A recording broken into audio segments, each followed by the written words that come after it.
Salut à tous les fans de tennis. Vous cherchez des analyses détaillées et des commentaires sur les matchs? Sur Kiki Tennis, nous offrons des vidéos d'analyse sur les tournois majeurs, les joueurs français et bien plus encore. Abonnez-vous pour ne rien manquer des dernières nouveautés. Carlos Alcaraz a donc vu sa série de victoires s'arrêter brutalement à Doha. Après avoir remporté son premier titre de l'année à Rotterdam, il semblait en grande forme. Mais face à Jiří Lehečka, il n'a pas pu prolonger sa dynamique. Il avait dominé ce même adversaire lors de leur précédente rencontre. Mais cette fois, Lehečka a su renverser la situation pour obtenir une victoire bien méritée.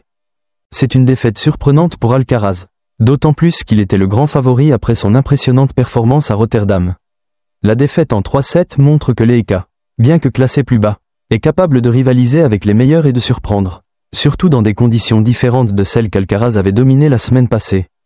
La question est maintenant de savoir comment Alcaraz va réagir à cette défaite. Surtout après un début de saison aussi fort. Effectivement, après la défaite de Novak Djokovic en début de tournoi, Alcaraz était vu comme le grand favori à Doha, avec une belle occasion de briller encore plus après sa victoire à Rotterdam. Son statut de numéro 3 mondial et tête de série numéro 1 était renforcé par l'absence de ses principaux rivaux comme Jannik Sinner et Alexander Zverev. Ce contexte faisait d'autant plus de sa défaite contre Jiří Lehečka une surprise. Il est vrai que Carlitos n'a pas su exploiter cette opportunité pour prolonger sa série de succès. Bien qu'il ait eu toutes les cartes en main pour confirmer son excellent début de saison. Cette défaite montre que, même en tant que favori, la pression et les enjeux peuvent parfois jouer contre lui. Lehečka, avec une approche sans complexe, a su saisir sa chance, et Alcaraz n'a pas pu retrouver son rythme. Cela soulève la question de la gestion de la pression et des attentes. Un défi même pour les meilleurs joueurs, qui devront aussi apprendre à se remettre rapidement après des contretemps. On peut néanmoins être certain qu'Alcaraz tirera des leçons de cette défaite pour ses futures compétitions.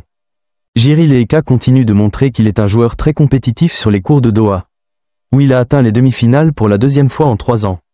Sa performance contre Alcaraz a été impressionnante, surtout après avoir été mené d'un set. Bien qu'Alcaraz ait démarré fort, en breakant Lehečka dès le début, le Tchèque a su récupérer son retard et rester solide tout au long de la rencontre. La clé du match a certainement été le dernier set, où Lehečka a su garder son calme et saisir ses opportunités pour inverser la tendance et renverser Alcaraz. Malgré la pression, cela montre à quel point Lehečka est un joueur qui peut se battre jusqu'au bout. Comme il l'avait déjà prouvé l'année dernière en atteignant cette même étape. Même s'il s'était incliné face à Andy Murray.